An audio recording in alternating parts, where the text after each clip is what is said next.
पुलू रे सलाम को जोहार नवा वीडियो रे सलाम को सगुन दाराम मने मने तीन भाभी तहे बन अगुया नवा वीडियो दो मेनखान आर होኝ भाभी बड़ा के बांग अगुई गया नवा वीडियो अडी गान बांग रहो बारपे होड़ हो जदी को बुझाव तियोगा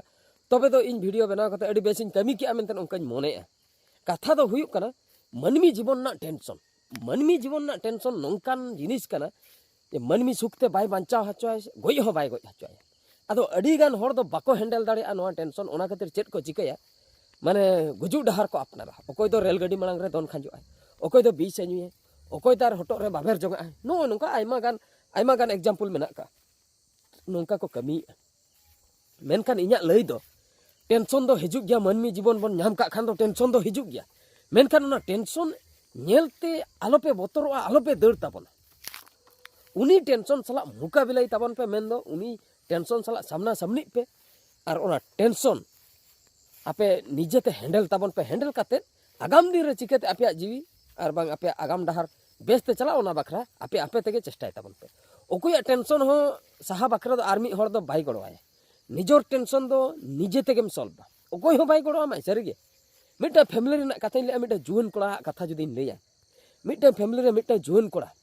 ऑल की आय पढ़ाय ना चाकरी बाय नाम ले ओना इदी कते अडिगान टेंशन आइमा जहाँ तीन टेंशन बुझे फैमिली होड़ होको टेंशन उनको को लैया बाबू उन एम पढ़ायना उन टाका पैसा ले खर्चो किया चेदा बाम चाकरी और मेन हो स्वाभाविक ओड़ा होड़ को मेन गया चेदा बाको मेना मेना को नोआ खातिर टाका पैसा को खर्चो का ओना खातिर को मेना और ओना कथा अंजम ते आम जदी हटो रेम बाबेर जंगा बाखाय दर्शनाते ट्रेन मांग रेम दोना ओना दो बाय ठिकाय ओना प्रॉब्लम आम सॉल्व ते हुई आमा उनको को लई अतो टाका पैसा रोजगार में चाकरी में तबे ठीक गया अक्तो कोई कम इन निना दिन टाइम इमन पे निना दिन टाइम भीतर इन चेष्टाया जुदी हो चाकरीम चेष्टा किया बाम नाम ले एनते रहो मने आलम अड़िस तमा आलम कहिस तमा एटा धंधा नेल में नेल कि आम चाकरी मा बांग गानोक कना एटा कमी साब में जेमन जहां कोई बार पैसा नामो मा ओना बार पैसा अगु कते जुदी ओड़ा होलम देखाव को बाका ओड़ा होड़ बाकरा जुदी जाना एम चिकया ओना तेहो को रस्का गया बांगा गिद्राटाय इनकम ए आर जुदी आम बंगमटी लेका आमदम दाना रे गेम ताहना ऑल पढ़ाव चाबा कते हम दानाय बाबला बय सटरहन तमा एंतर हम दानाय बुलते एम घोलटाव को कना हंडी परव न्यू कते एम गुड़देव को कना ओना खान दो तहु टेंशन ओड़ा हर तहु को रगिया ओना खातिर ओंकान कमी बांग कराव कते चिकते ओना बखरा बेस डहार पांजा नाम हुई निजे तेगे चिकते बेस डहार नाम कते ओना डहार ते ताड़ाम लेका निहित ऑटोमेटिक ओड़ा हर हको सपोर्ट में तो नोआ होइना मिटा फैमिली मैटर फैमिली रेना मिटा जुआन कोड़ा ना कहानी लिया पे कोड़ा कुड़ी नेतार को दुलड़िया अड़ी गान को दुलड़िया हनी आई लव यू मेता दिया नहीं आई लव यू मेता दिया तायम बिदल हनी ले इन दो को जमाइन करा गेलबार बुरु पारम रे आम दो ताहे को में नो नोका कथा को अंजम कते कोड़ा को हार्ट फेल उतरक कना हार्ट फेलक खान को ओंडे के को घोलटा उतरक कना माने जेमन जीवी ओडक चलायना हड़म को उनका को बुझेया मेनकान बयहा को जीवी को तो बांग ओडकआ जीव को तो बांग ओडको ओडको लेका बन बुझो बुझे गया ओना जिनिस दो बुझे गया चेदा बुझे गया इᱧᱟ लाइफ रे उनका घटना को घटाव कान गया उन एक्सप्लेनेशन बन एम ताबना चेदा से इन दो इᱧा कथा लई दो बन मेना नो वीडियो दो उनकान सिचुएशन दो हजु कान गया प्राय होड़ सला माने प्राय जहाय को दुलड़ उनको सला दो हुयु कान गया मेन खान ता बोली जे आमेम दन गुजु आसेम गुजु उनी बाई कुसिया मेम तो उनका कथा दो बांगा ठीक गया उनी बाई कुसिया मे तो चेन खातिर बाई कुसिया में ओना मांग तर्जमा हुआ चेन खातिर उनी बाई कुसिया ने चेन इनटे कम ताहेना माने चेन ते कम एनाय उनी टाका पैसा ते बन किसण खातिर बाई कुसिया दिnya से रूपगुण ते बन नेलक कना बेस ओना खातिर बाई कुसिया दिnya से आर चेन को खातिर ओना आम भीतर चेन कमी मेना का चेन कम गया ओने ओना मांग आम तर्जमा हुया मा इना तायम ओना चिकतेम सुधरा ओना बखरा चेष्टाय में उनी बाई कुसिया में ठीक गया कुड़ी दो मिटन दो धरतीपुरी रे दो बनुया अडिगान कुड़ी मेना को नवा धरतीपुरी रे ओना खातिर आम दो जहाँ खातिर रिजेक्ट का में ओना जिनिस फुलफिल में आम ठे धरा जो आमा चाकरी बनू खातिर इनकम बनू खातिर रिजेक्ट का में मैक्सिमम हर दो नवा खातिर के को रिजेक्ट को मैक्सिमम कुड़ी दो इनकम बाखाय चाकरी नो नवा को खातिर आर एटा कारण खातिर दो उन दो बाको रिजेक्ट को आम ठे जुदी इनकम ताहे को चेदा से अब बन नेल बड़ा का गया जुदी मी हर ठे इनकम मेना उनी हर दो हेंदे के रह चरक कुड़ी के बापला कना नो नो दो बन नेल का जुगे जुगे बन नेल अगुई को अतु दिसम रे मेना का को उनकान को चरक कुड़ी के बापला मिटंग हर माने हीरो लका बाय नेलक कना एवरेज गया एनते रह जे टाका पैसा इनकम ए बाखा उनी ठे चाकरी मेना तबे हो उनी हो चरक कुड़ी के हीरोइन लकन कुड़ी बापला नोआ हो प्रूफ मेना का जुगे जुगे अतु दिसम रे हो मेना का गया कथा दो हुयुक कना नोंडे खो इनकम और चाकरी बाकरी जुदी ताहेना मेन दो पॉइंट दो हुयुक कना टाका पैसा जुदी ठीक गेम इनकम ए तबे दो हा मोटामुटी आम दो जहां कुड़ी गेम नामे कना और बांग जहां गे हाँ कुसियाम कना और जुदी इनकम गे बनू तमा बाय कुसियाम ओना खातिर जे मिटन कुड़ी मना के मिया मेनतेन ओना बोली आम हजू आम गुजो आम ओना दो बाय ठीक कनाय ओना आम ठे जहां अभाव मेना का ओना पुरुन में पुरुन कते आगाम दिन रे उनी कोई आरहो बेस कुड़ी बापला जे उनी बापला लेना आम सुकरम ताहना ओना दो भूल कथा कना बयहा ओना दो भूल कथा कना हाट मेना नोंडे नोंडे हाट मेना उनी साला तेहें मेसा लेना किछु दिन मेसान खातिर उनी चेतान रे दुलर सरसाव कना उनी खूब जुरम कुसियाय कना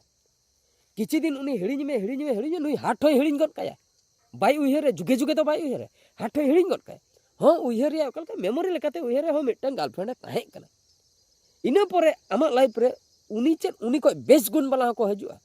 कुड़ी मको पेरेज आकना और जतो हड़ा गे हाट मेना जे आर मिटन कुड़ी बाय कुसियाम ओना चेरो गारंटी बनु और मिटन होय कुसियाम गे बाको लिया लव दो मिद धाव गे हुयुआ अडिगान डायलॉग कमरा लव दो मिद धाव गे हुयुआ मिद धाव गे हुयुआ तबे दो पुइलु लव मिद धाव गे हुयुआ मिद धाव दो हुयुआ उनी चला मिद धाव हुयुआ आर मिद होड़ चला मा हुयुक गया से आर हो मिद होड़ चला हो हुयुक गया से सीरियस लव हुयुक गया ये उनी होड़ चला दो मिद धाव हुयुआ उनी चला बार पे धाव दो उनका दो बांग हुयुआ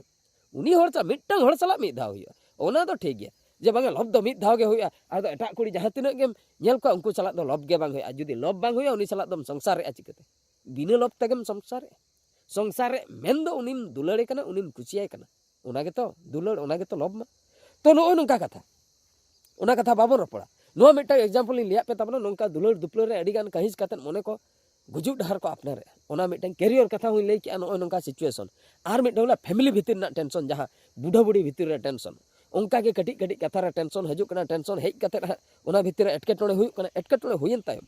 कुड़ी हाँ को चला कना कोड़ा को रे तहन कना गिद्रा पिद्रा को तहन कान मा तहु टेंशन उन जोखा हनी एकला नहीं एकला गिद्रा पिद्रा आयो ठिकना बनो बाबा ठिकना बनो अकोय ठेने तहना जुदी आयो ठेने तहना बाबा बाय नेल ᱧᱟᱢᱮ कना बाबा ठेने तहन कन आयो बाय नेल ᱧᱟᱢᱮ कना आयो खोजिया तो कथा तो हुई कना नोय नंका तो फैमिली भितिर ना टेंशन हो ओना अबो अडी सीरियस दो बांग हताव कते ओना नॉर्मल गे अच्छा ठीक गया घटना घटाव कन तो किछि दिन परे नो नॉर्मल उनका बन भाबी में और नॉर्मल हो गया 100% नॉर्मल किछि दिन परे नॉर्मल एन परे दुड़ुब कते रपड़ तबन पे रपड़ कते आर दूसरा मिठेन रुवाड़ तबन पे बुढ़ा बुढ़ी जहां तिना मेना पे आलो पे छापा छड़िया चेदा से आमेम लेआ नुई नोंकाना हे नुई दिन बगिया छापा जरा आर मिटंग अगुया आर मिटंग अगुया जे मेनकान अबिना दुलड़ माने ब्रेकअप भितर रे गिद्रा मिटंग जे हेना उनिया फ्यूचर बर्बादक कना से उनी आमे बाबा आमे आयो आय आर मी जुदी आयो सेनिन लेया उनी ओरिजिनल आयो आइ ठेन ताहे को बाबा दो डुप्लीकेट ए ताहे को नो नोंका सिचुएशन हुआ उनकान केस रहो अड़ी अटकेटो ओना खातिर आपे गे मिठेनो पे मेनखान ओना जहां टेंशन हेज को ओना दो किछु दिन परे नॉर्मल परे मेसा रुवाड़ ताबन पे ओना खातिर मनमिया टेंशन दो मनमी जीवी रे टेंशन गोटा सन तेगे हिजुआ माने उत्तर पास्टा खो दक्षिण पास्टा खो पूर्व पश्चिम गोटा सन खो गे हिजुआ या आमेम ले इन दो अड़ी सुख रे मेना इnya जीवी रे दो टेंशन गे बनो बांग टेंशन मेना जहाना के टेंशन मेना लई गे बाम लई टेंशन दो मेना उयहर अचुर तबन पे टेंशन दो मेना गया लई गे बाम लई तो नो नो कथा जहां तीन मारंग टेंशन हे रहो जतोना के समाधान हेना का तो ओना समाधान के पांते उडुक कते जुदी आगाम दिन रे ठीक डहार तबन तामा तबे दो अपनारा लाइफ हो ठीक धरा के चला नो नो कथा के ललई सनिन कना अडिगान हर माने टेंशन ᱧᱟᱢ कते अडिगान बड़ी कमी हरा को कराया ओना कते नो वीडियो अगु की तो नो वीडियो नेल कते ना किछु गान पाले पे बुझाव दाड़िया का गया चे लई सना लिदिया तो निहति पे ठीक है का नो वीडियो दो निंके धरा के आर मिटे वीडियो रे बन नेपेला माइन कान मुचे रे सनम को गॉड जोहार।